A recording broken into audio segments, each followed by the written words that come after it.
ምንድነው ለምን አንሄድም ማለት አሁን ደውለሽ አረጋግጥ ነው እኮ ደውሎ እንዲያረጋግጥ ነው አዎ ችግር አለ እንሂድ እኔ የማመን ያለማመን ጉዳይ አይደለም እኔ በዚህ ብሶት ውስጥ ሆኜ ትንሽ ነገር ነው ሆድ የሚያስፈልግ በዛ ላይ ልቧም ልክ እንዳለው ነግረዋታል ብዙ ከተጨቃጨቀ በጣም ብዙ ይዛለብኝ ሆነ እኔ መስል በል እሺ አሁን ለደላላ ደውል እኔ እኮ እንደዛ አይደለም ሃይሚ ስሚኛ እሺ ኦኬ አይደለም ለደላላ እኔ እኮ ምን ሰራደለ ችግር የለውም ሳይሰስብም ምንድነው ተራ ነገር አይደለም ለመሸጥ አስባል እንሂድና ድጋሚ ከሌላ ቦታ እኮ ሌላ ቦታ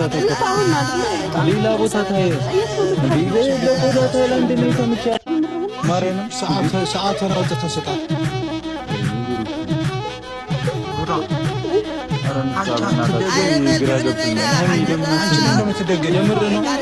የምር ነው ካሜራማን